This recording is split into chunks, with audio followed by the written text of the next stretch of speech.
we go. Okay, let's go.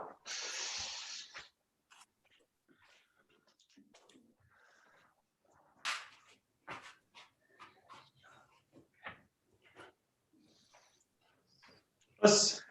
Onegaishimasu. Onegaishimasu.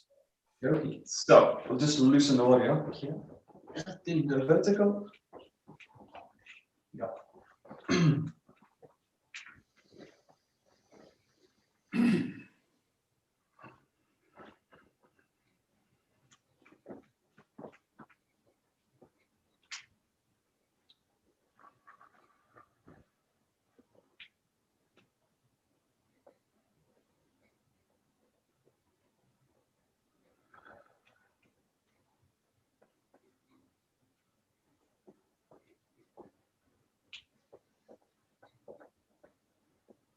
Okay, front and back.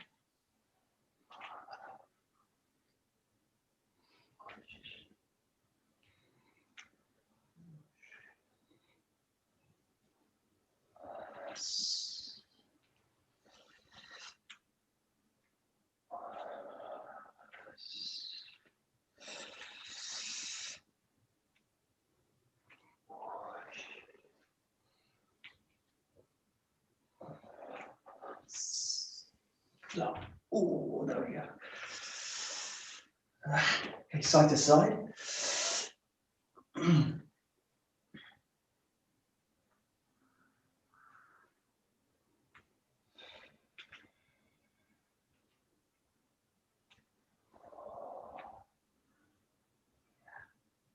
Yeah.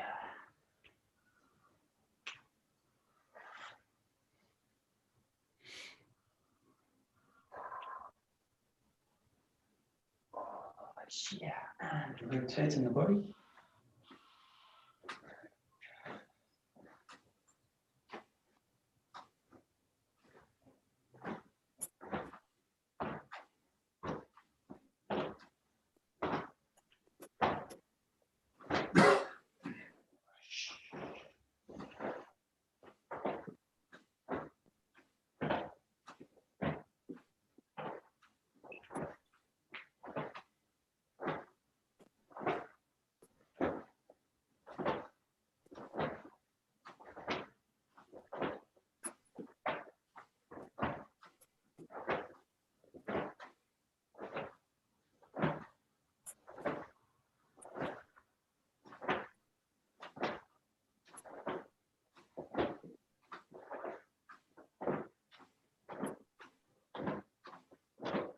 And working inside, outside.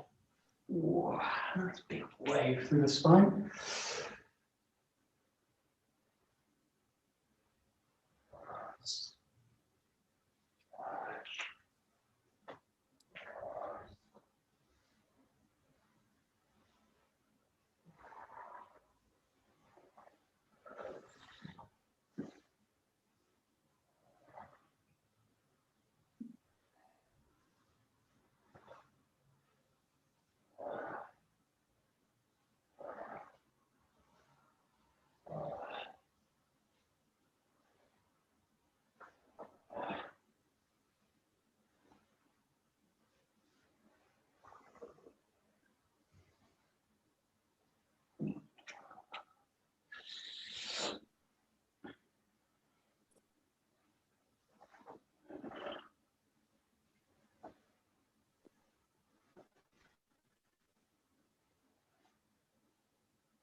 Okay, good.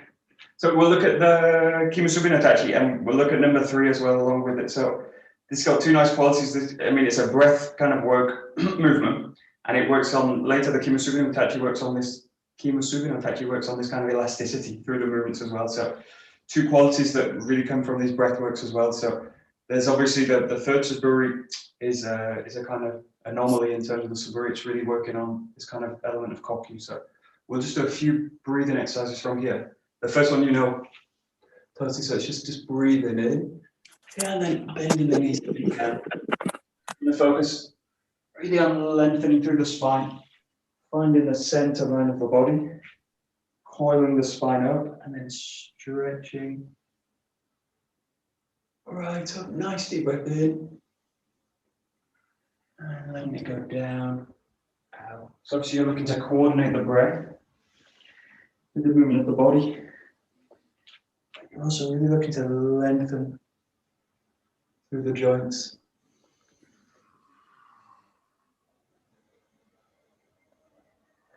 And this is a nice full whole body movement.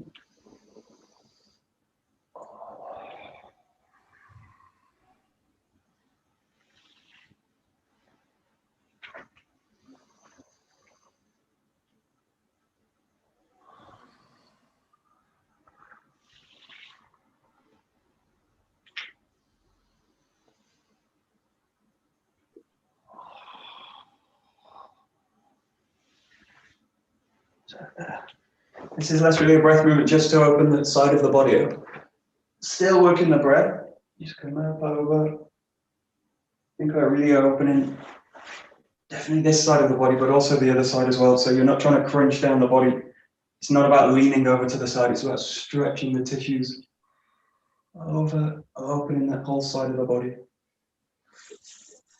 And then closing back to the front. Stretching up and over. You can also experiment in this one with which foot you keep down. You can keep both feet down, but you can play also with the outside leg being down. So you're really stretching the left side of the body totally. So the left foot can stay down, the right foot can stay relatively empty.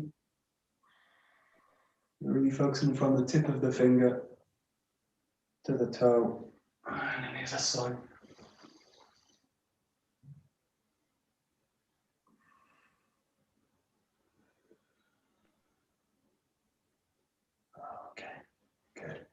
Okay, and then there's a few breath exercises you can do. We'll just do a few of them. There's quite a few in total. The first one is just breathing straight up. Here, as the hands get to the face, you're just going to lace the fingers together and then stretch the body right up. And this is the in-breath here. And then from here, just let the fingers release and let the shoulders hang down. And you're breathing out as you're letting the arms just sink down. Back to the center. So this is really a kind of closed position, and then you're opening up to the top. Think as much about reaching up as sinking down as well. So the legs are also releasing down or compressing down. And release it for the out breath. A nice deep breath in. Stretch right up into the shoulders too. And then release it, drain through the shoulders. And again.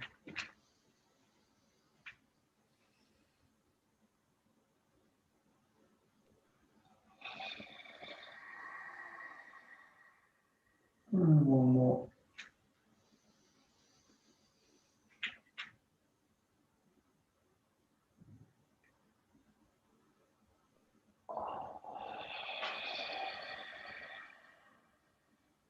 Okay, good.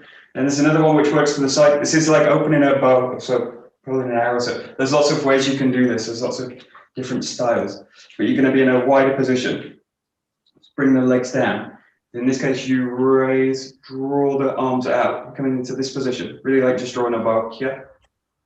And then you just release it and back to the beginning. So you can do this like this, the arms coming together, forearms together, and then coiling it out. So this is the opening movement.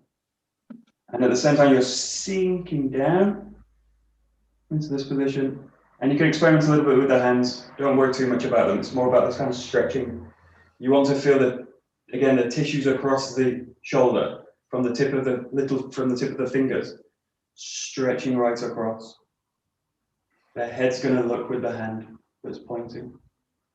And then release it. Coil the arms here. Draw it out.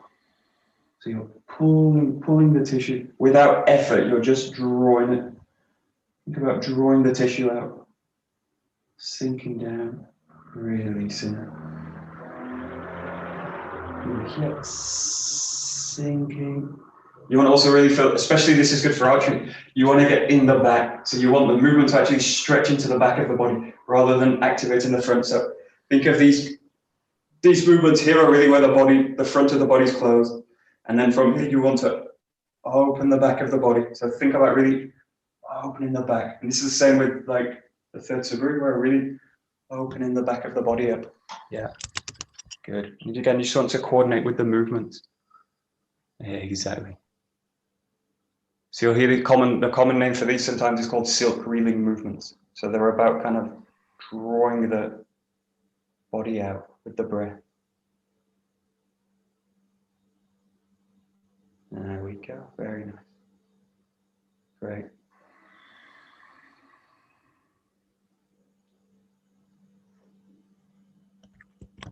Great.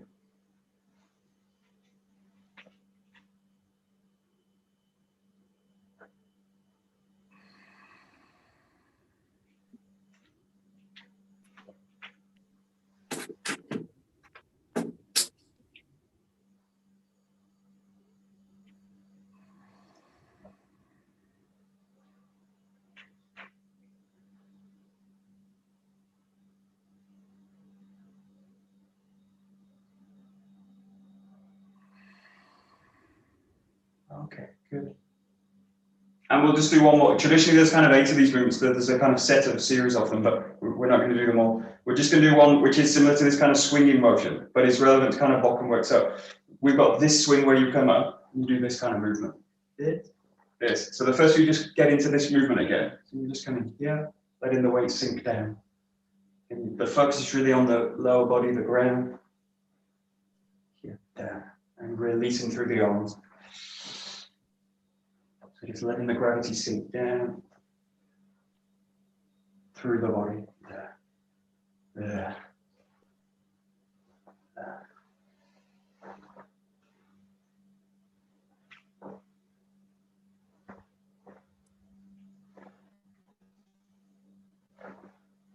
You just want to think about aligning the structure down with it.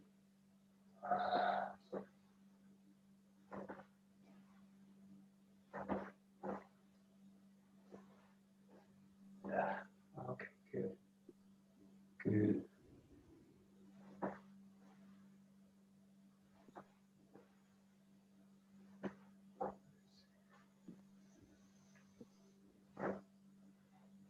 Okay.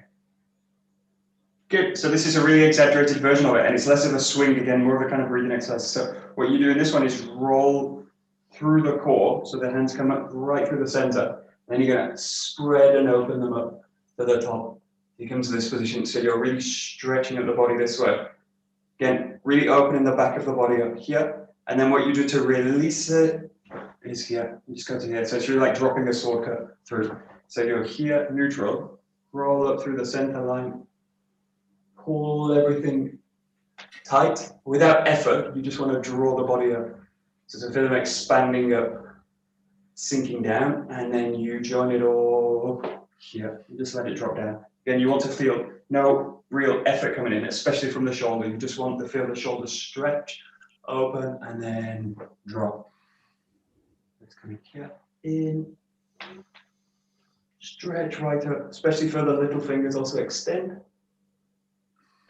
And then here, drop it down to that. Give it a try. Exactly, good.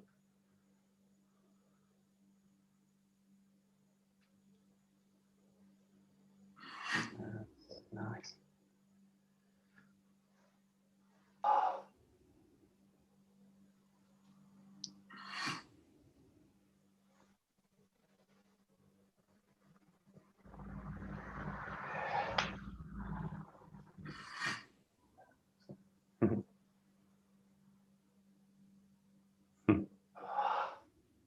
Good.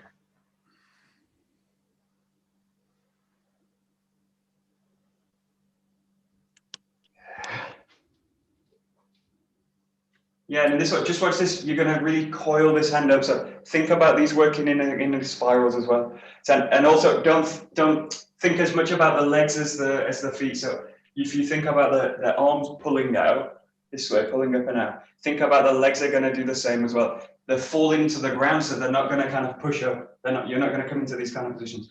But you want to have the same sensation from the center of the body, this drawing out, and the weight sinking down into the ground. So then you've got these dual things happening.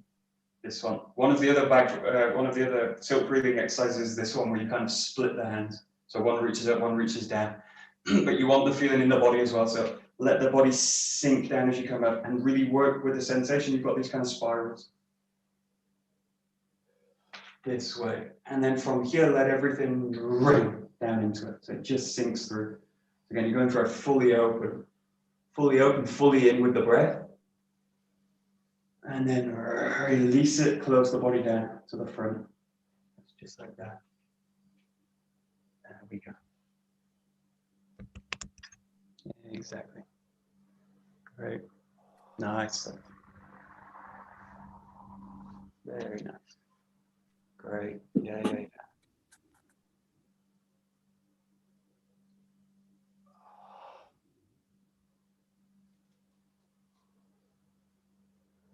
Great. Nice. Great. Okay, take it, BOKKEN.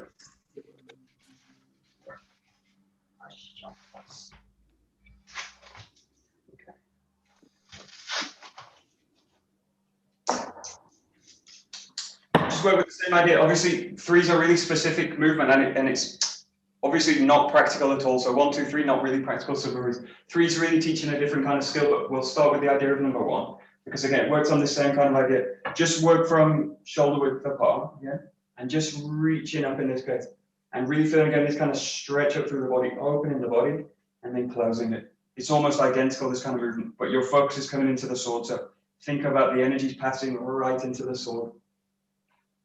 And you find the spine, really stretch the body up, and then coming down. Reaching right up, drawing the body up, at the same time as sinking down. So don't forget that kind of sink that comes in. Don't think about this as a kind of up and down movement. Think of it as a raise and a draining down. Raise. You always want to think about this. Also, as you come down, think about the extension up. Never really goes away. So you don't want to, in this case, drop the body down. Think that everything you do up is happening down at the same time. Everything you do down is also coming up. You're looking for this nice balance in the body. There we go.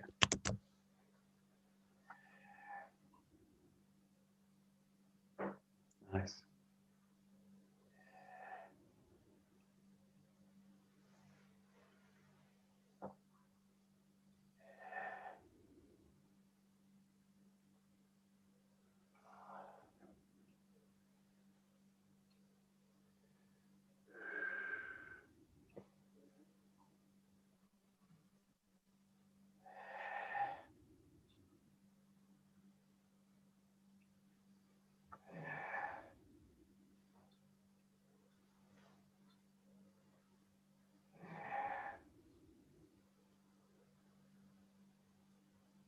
That's good. In the key in terms of the kind of external connections in the body, you want everything to be working together. So the main ones are the feet and the hands work together, the knees and the elbows, they go together, and the shoulders and the hips work together. So you want them always to be coordinated. This is why if you're doing something like this with the shoulders pulling out, it's actually they're working against the hip and they're taking priority over the hip. So feel that these connections lead the others as well. So you want the hips to lead the shoulders, you want the knees to lead the elbows, and you want the feet to lead the hands. So they take priority. So the lower connection takes priority. So just think about it as you come here, especially in the downwards move, what I don't do is like somehow start on the elbow. Think about releasing into the feet, the knees go, the hips go. So that kind of connection, and then the upper body follows it. And on the way up, it's the same. So don't think again about pulling up with the arms, think about sinking down. So I think the lower is always going to take priority, the connection into the ground. Just looking to coordinate it together. And again, you can link this with the breath, breathing in, sinking down, breathing in, sinking down.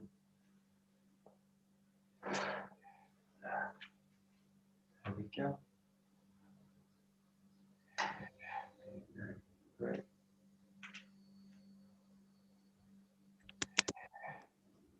Nice, nice, nice.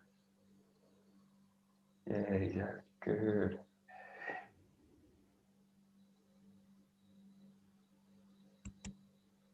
Great. And then we're just coming to number 1, so just bringing in the focus as well, coming into the hand. Keep that same sensation, so stretching, opening up. You're really on the back foot, the front foot's very light, and then coming in. Coming in. And again, if you want to link in the breath work, the breath's coming out as you bring this all down. Settling down.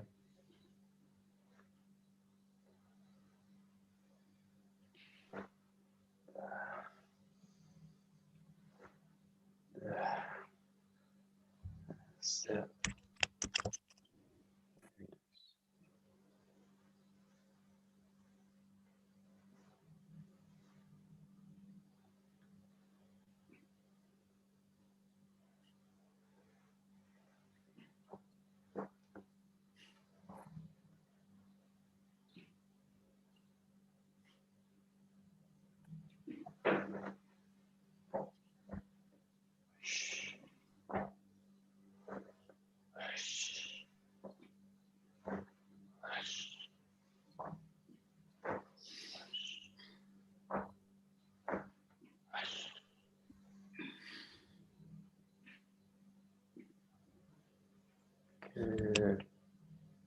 Good, and then coming into number 2. So again, you've just got a bigger movement now. So it's the same motion, you're just really drawing these connections out, drawing the feet back, finding the closing position and cutting down. Really opening the body up. You want to feel like a kind of tensile relaxation as you find this position. So what you don't want to work with is a sense of position and rigidity. Really, again, from what we were doing yesterday, really keep a sense of a flexible body. Just kind of pulling taut into this position and then releasing it.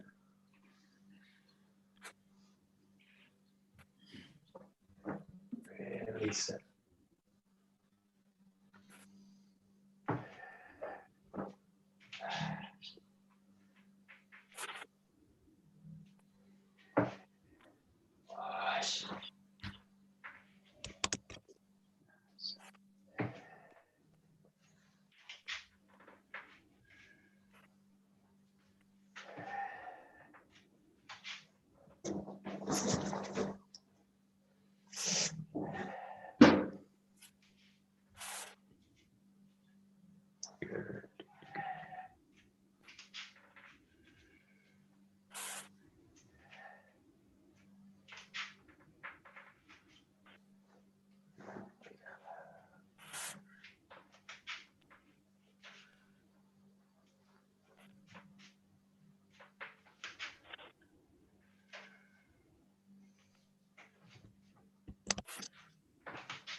Good.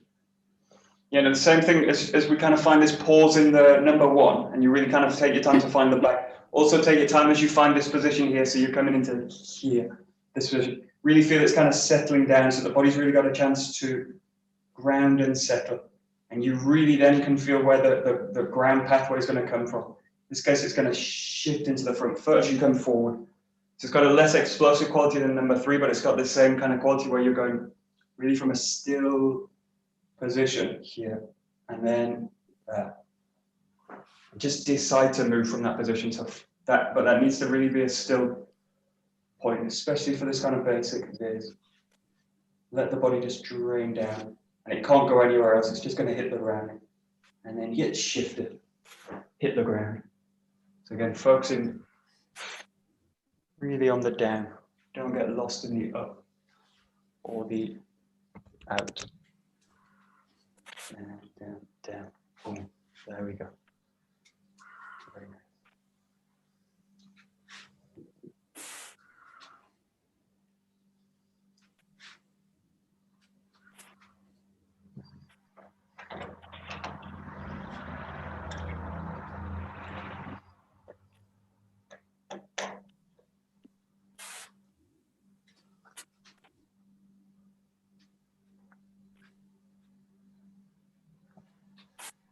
Nice.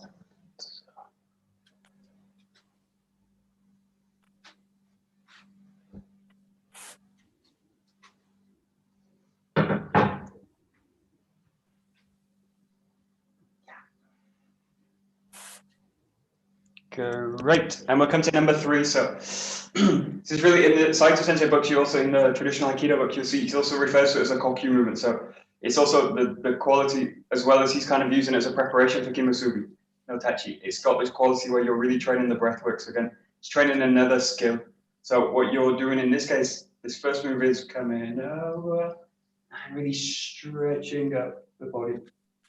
So you're really taking a nice deep breath in, drawing the body down, engaging the hip. You find this position. And then release it forward with the out breath. It's got this real kind of elastic quality. Drawing up. Back. And exploding. Each of those 3 movements has a very kind of distinct quality.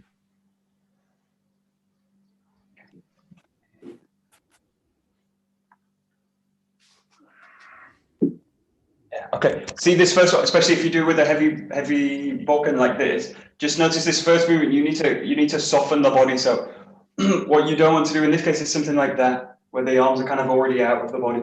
So think about this as an extension of a kind of closing movement. So these kind of closing movements and then opening movements, it's got the same kind of flavor. So the arms are here, not extended away from the body. And then as you go in, there's a softening into the structure. So there's a closing of the body, not by tightening the arms, but just by letting the bokken come into the spine. So I think about the spinal column, and I think about drawing the bokken into it.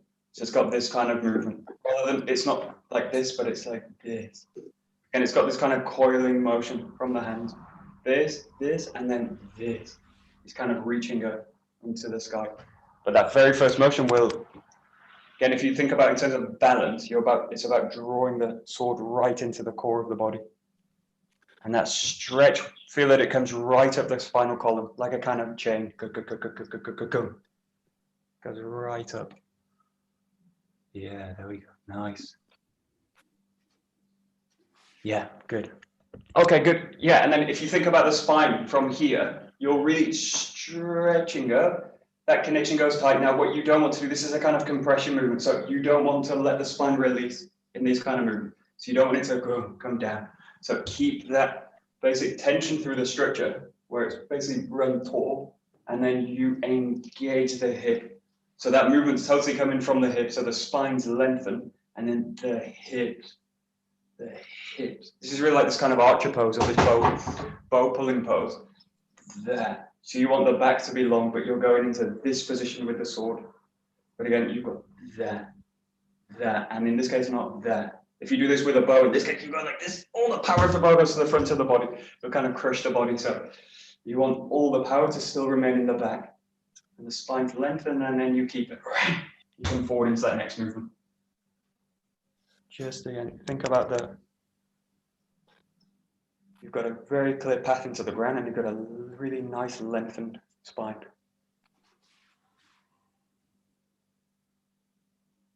There we go, nice. Michael, question. Sure. My left foot, as I go back, do I leave it pointing that way? Yeah. So it's ready to then come back again, or do I come into more of a hitoemi? Yeah, I let it shift a little bit because, yeah, if I feel like, I mean, what I'm really trying to focus on in this case is like opening the hips out. So if I do, camera.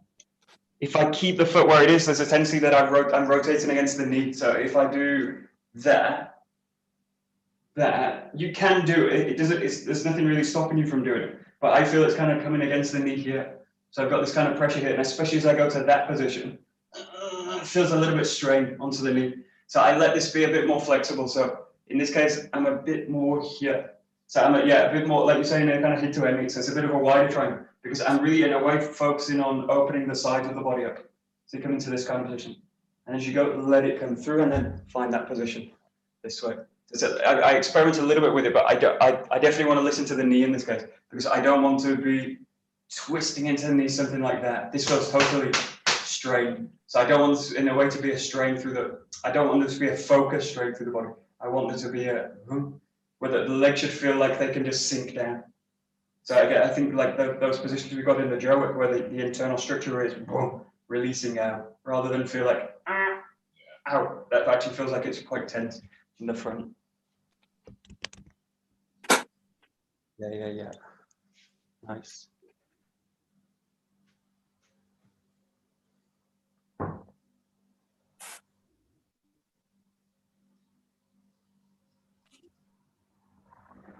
Yeah. Nice.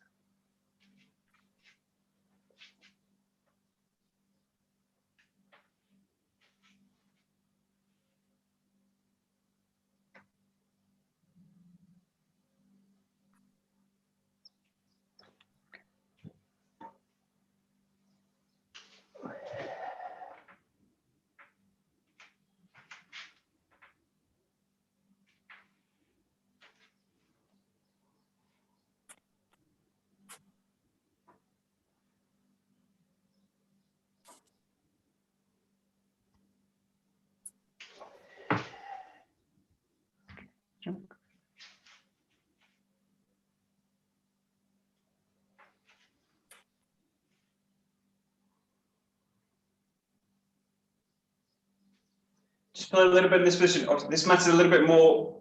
Also, when we come into a 𝒂𝒂𝒏 where you don't want to be pulled out of structure and then try and adjust it as you go. So just feel when you're in this position, the back, the sword at the back, really find the center of the posture. So there's always a tendency I get pulled out to the back, or the hip sticks out there, or I don't really rotate into it, I just drop the hands. But get the sensation that you're here and then you really drain into the hip. And you want to kind of hit the base of the body. So just play with it just from this position. Don't worry about the cut. So really you want a very grounded, balanced position. But you're also engaging with the idea you're going to go forward. So this. We do these positions, especially in the 𝒊𝒂𝒄𝒏 quite a lot with these kind of 𝒂𝒂𝒏. These kind of positions that you've got here. Very similar kind of positions. The weapon's loaded at the back, but you're really engaged right through the center. And just watch the hip carriage. You don't want to be kind of leaking to the back or too rigid or too straight. You want everything to just to be joined into that position. It's got this kind of, again, it's got like a relaxed tension in the position that you then release. Thank you very much. Thanks a lot. Enjoy. See you later. See you later. Oh, there we go. Yeah, great. Very nice.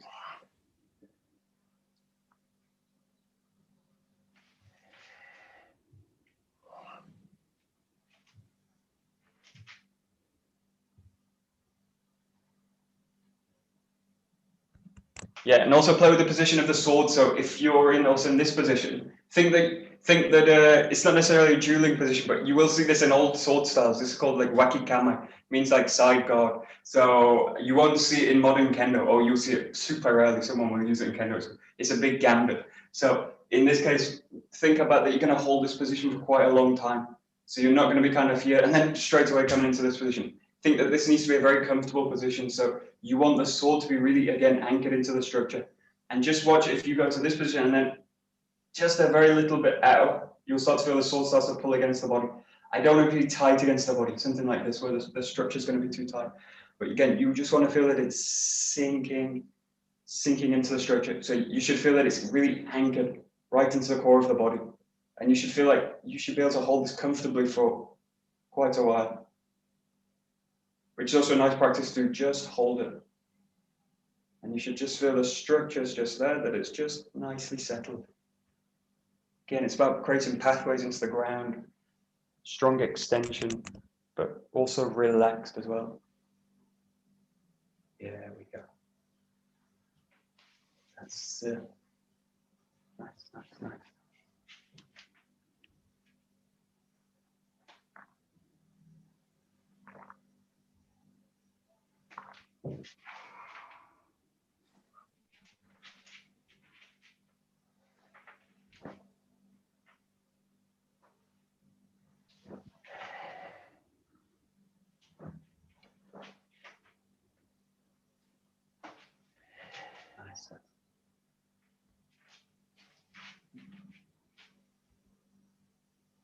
Nice. Good. Okay, so we'll build up the Takemusu Bukiwaza. So we did the defending roll yesterday. So we'll look at the, I'll show you with this one. The full movement. We'll look at the attacking roll first. So in this case, the attacker goes straight down the line in this first movement. So the difference in the Takemusu Bukiwaza, when we practice it, you're practicing kind of drawing and pulling, connecting to the other person. So this very first movement, rather than a step back, is on the spot. So you're not changing the distance. You start with a big distance here between the other person, and then you basically do this movement on the spot. So that's the only real change here. This movement here, coming down, and then this first move is straight in, down the line here. This is where the person's coming off to the side, and then what you do in this move is you raise up. This is where the ski happens, and then I'm going to step through with the left side coming through to strike the head. So we'll just do those two movements. So you start from here, you raise up. In a way, this is a little bit easier to find. You're bringing the body in and you're softening and then raising up. Coming down, striking in, up, and then in onto the left side. Goes that way. That's it.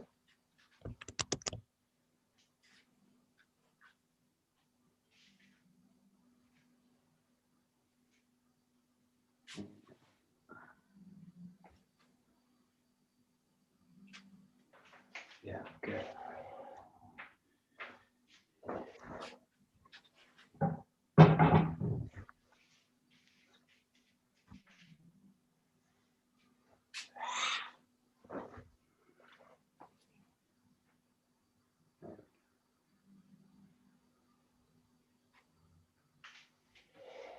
Could you just repeat that first step in, please, Michael? Yeah, so you do this step, you've got this position, you go straight in down the line, so you're here, and then here you raise it up. This way the sword's coming to the throat, but you step straight into it this way. So you go to the left side.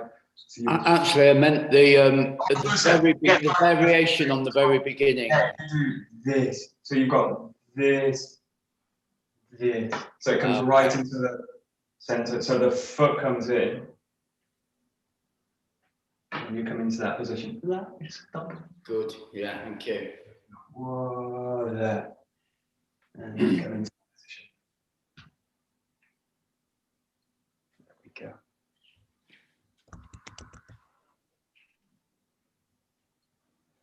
Yeah, good.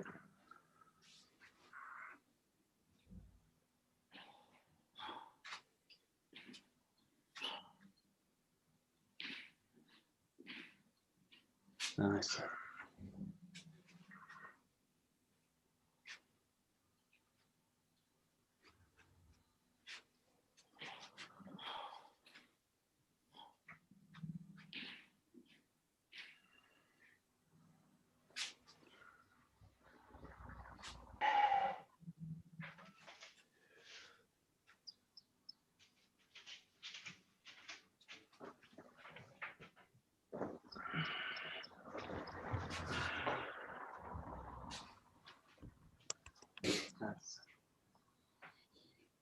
Good, and then if you go to the last movement, so you're raising up, you're in this position, you come in, this, and then from here, what a lot of people do in this movement is pull back, and then come in. What you don't want to do, in this case, the Kimusubi in this way, if you think about you're basically coming into this position by the end, what you don't want to do is go like, pull back, and then come in. You want to basically go, the process is like you stretch up, and then you're coming into this kind of relationship with the person. So what you want in this case, you come here, back, this, and then you roll the body in and cut down. So you're pulling the body back without moving the body back. So in this case, your left side here, and then you do this. So you're trying to basically just get around the sword, which is here, somewhere in that position. You draw it around and then strike down. So again, my aim is to draw around, strike to the head.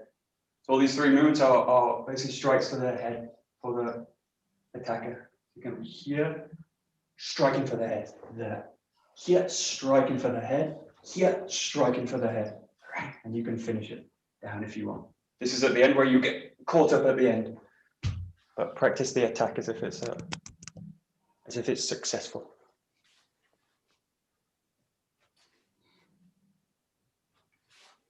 Yeah.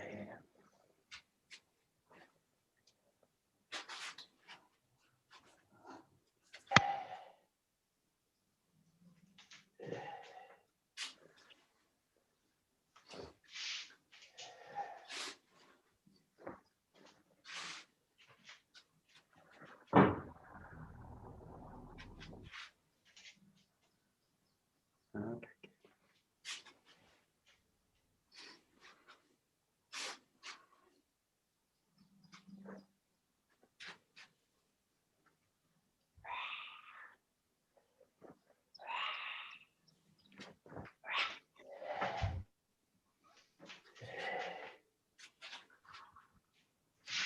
Yeah, so just what the footwork's really specific for this one. Makes a bit more sense when you've got the partner, but if you imagine you've got another BOKKEN. Yeah. So the BOKKEN is when you're in this position. So you're basically blocking the sword back. So I'm in this position, I've struck a miss. The obvious movement I would go for is a slice across. Because I can't make that, what I do from this position is I draw the sword out of there. So you're here, you draw the sword out, and then you're striking around it. So you've got to basically pull the sword back and then cut into it this way. So it needs a really specific footwork in this case. It goes from the left leg first. So in this case, the leg goes here. So again, what you don't want to do is that, and you don't want to pull the body back first and then do it. You just want to withdraw the sword. It's a bit like coming into the first subverting in a kind of really dynamic way. You draw the sword back, cut in. And it's a really direct move, so it's quite a fast movement. There. And it's going to come from the left leg. There. Or the left leg moves first. The movement actually is going to come from the back leg. There. It's a really tight movement. There. And in a kind of energetic way or intention, you don't want, again, this feeling of pulling back or just rotating around. You really want this feeling of drawing up and down into it. So that's the kind of intention of the movement. Yeah, there we go. Nice. Yeah, great.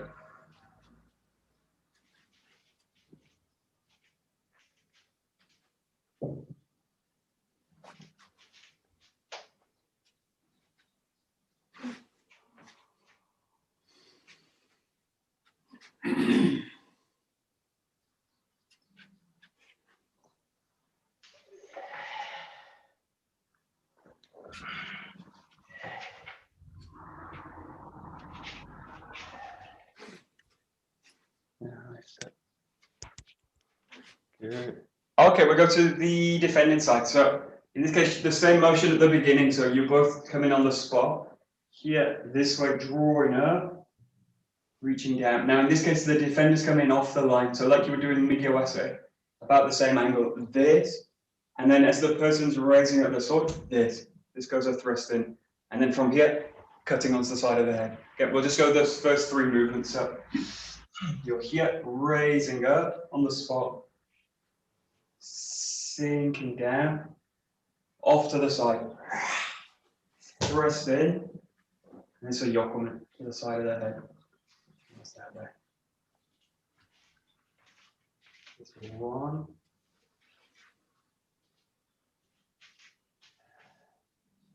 2, 3, 4. Almost there.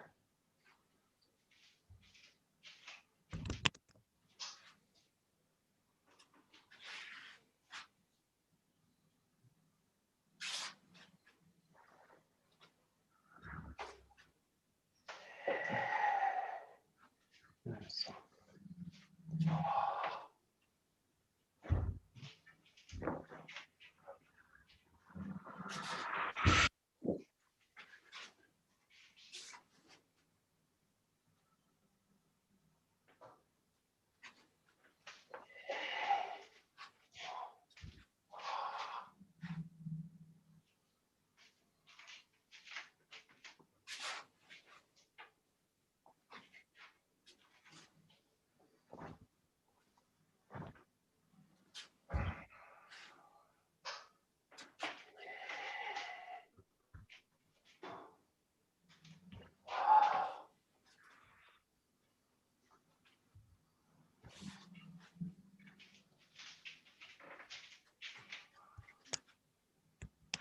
Yeah, you'll also see sometimes in the films, if you watch Science they do this, you'll see an interesting variation sometimes on the ski work. So you've got that position. Sometimes you'll see this.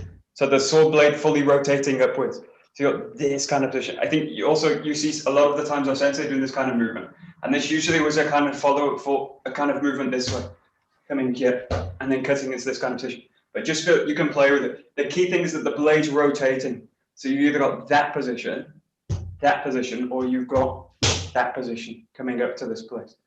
And in a kind of basically you're going for the throat. In the practical sense, we go somewhere around the chest kind of area, just so that you don't hit the person. The key thing is that I'm not hitting the hands, or I'm hitting towards the throat. So you want something kind of in that kind of position. Again, the alignment from here is going to come from the back foot. This in, or this in. But really feel there's a very clear line coming from the back foot to the tip of the sword. So again, you've always got this alignment in terms of this, or in terms of the movements between the ground and the extended part, which in this case, the tip of the sword.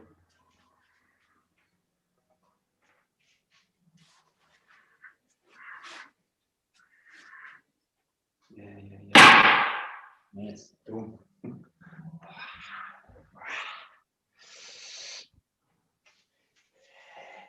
Nice.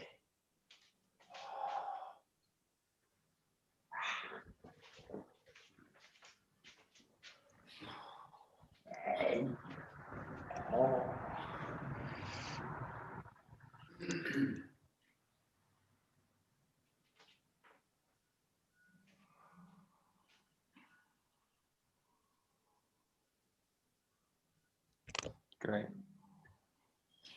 Yes, this is the one kumi. Well, it's not really a kumitachi. It is a kumitachi. It's part of the series, but it's in a way very different and distinct from it. You're, in this case, not making any contact on the other person's sword. So it's like a no contact kumitachi. So in this case, what you're doing, these movements are basically not really striking movements, or actually with an intention to, not with the idea of actually contacting the body.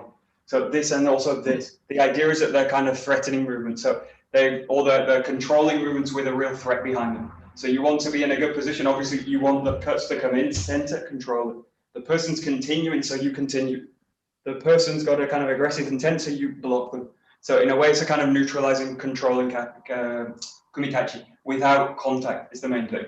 So in this case, we go to the next move, which is a really neutralizing movement. So you've got this off to the side, piercing in, going to the side here, and then you block the movement this way. So this is a real position where you're neutralizing the person's next move. So you've got this position onto the head, and then straight away you're coming here. So you're drawing the body tight. That comes into here. It's got a really nice kind of movement to it. There. So you've just gone for the head, there, and then that really opens out. So it's a nice kind of wedged position. The sword. Yeah.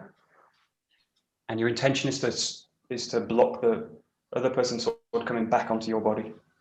So it's a kind of covering movement for the sword. There we go. Yeah.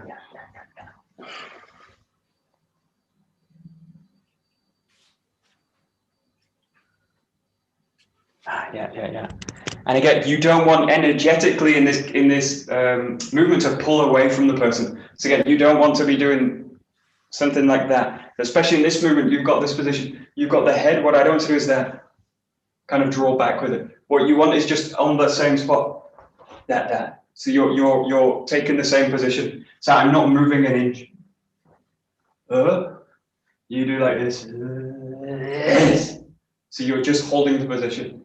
So you're in a way constantly weaving into a position where you get total control of the other person, but you don't want to, in that case, pull back, and then you end up doing these kind of things.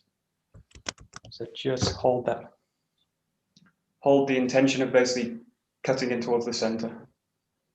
Yeah, nice. Whoosh. Yeah, there we go. Nice. Very nice.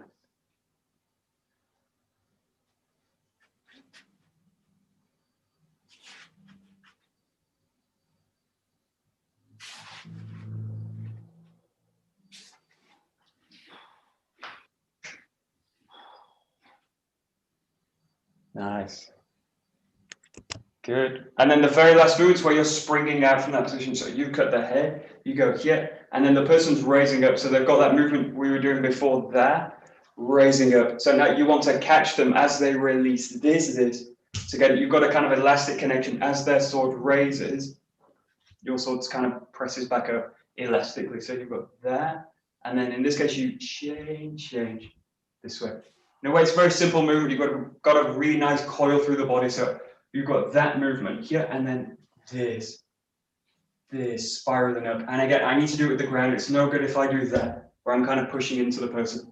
Again, my aim's not to strike the wrist as much as it is just to control the position. So I'm looking really to just control the person. So you want to be really fully balanced at this point. So you're in that position here, and then you coil the whole body up. The sword goes with it in the coil up this way. There. So you're coiling right through the center line.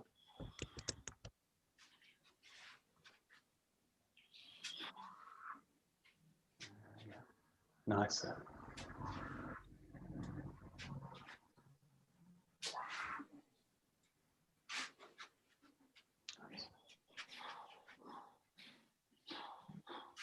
Hey. Oh.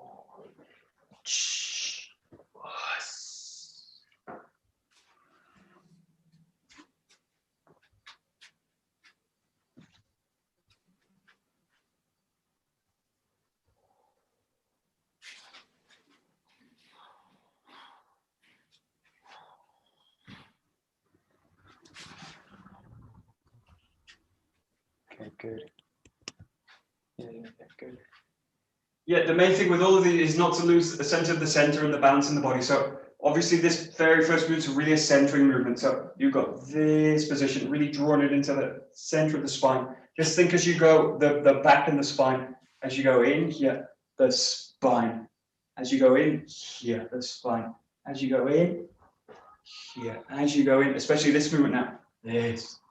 So you want the spine always to be in this state where it's really lengthened and elongated. You don't want, in this case, just watch, especially these movements, the sword will pull out, pull out, pull out, pull out. So it's basically pulling me out of the spine, and this kind of stuff's happening with the body. So again, just keep a sense of this kind of relaxed, but also lengthened structure. So it's released through the lower body, but relaxed. Lengthened all the time. Think about this kind of drawing up through the spine. In a sense, it talks all the time about this heaven, earth, and man kind of trinity, which is really classic, actually Chinese idea, but really taken in Japan as well. Which is basically about relationship between the body, so gravity, and the ground. There we go.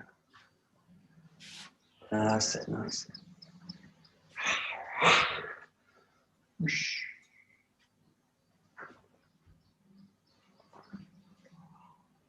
Nice.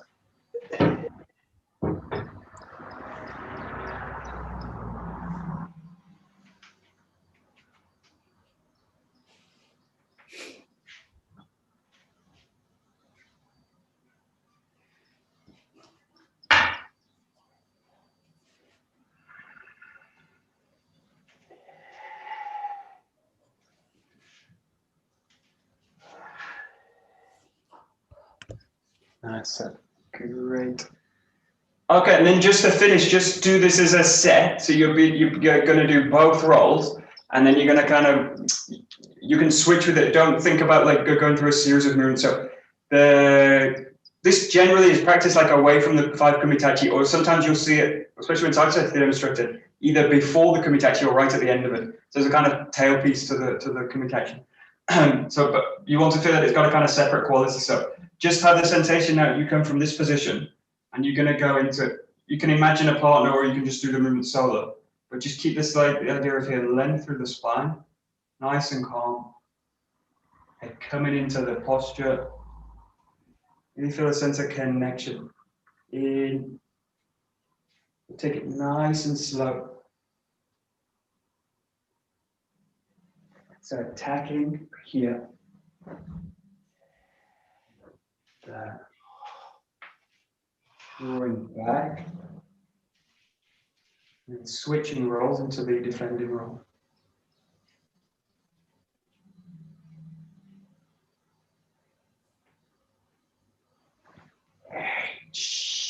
Oh.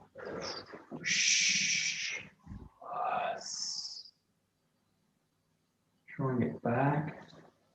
And then each time just come back into this position. So when you finish your set, just let your body kind of come back. Yeah, again, find this length, nice natural standing position. And then again, just come into it again, and you start it again. So just a really short set. There's a nice way to kind of lengthen this out where you've got a kind of reigi in front of it, so you can do a seated kneeling bow, which is a really nice practice to do to really draw it out. Okay, yeah, nice. Can you show us the attacking roll again? Sure. So go here. Can you go here in? Can you go straight in here? You raise up. This way you've got the thrust in, and then you come into the head. This way, left side, and then you draw back, cut into the head. Well, this is where you will get stopped, like this kind of position. So if you do it like it's in the partner practice, go like this. Here, that. That's into that position. And then you're back. That way. Got it? Thank you. Good.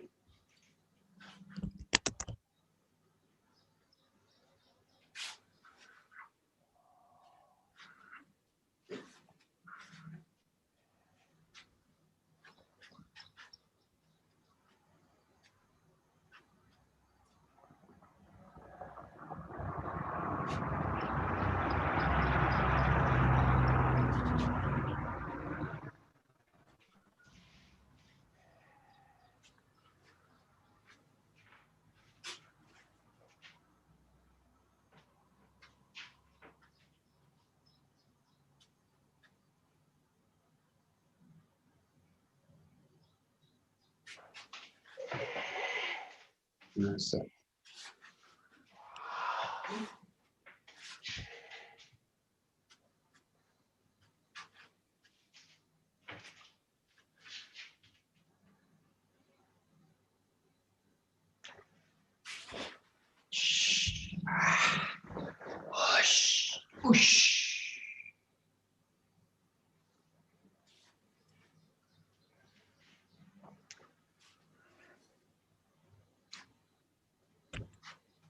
And so.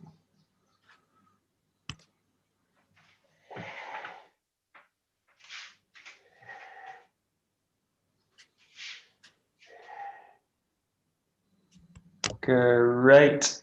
Okie dokie, good. Yeah, the main thing with those practices, especially when you do this in a partner work as well, there's a tendency to kind of rush into it. But especially that first movement is that first movement where you're kind of drawing up together is a really nice moment where you're kind of extending this idea of connection. So obviously in a real encounter, these kind of movements are very sharp. You've just got one kind of movement. So it's a practice of extending out that connection or drawing it out. So the idea of Kimusubi is a really nice idea to kind of practice with.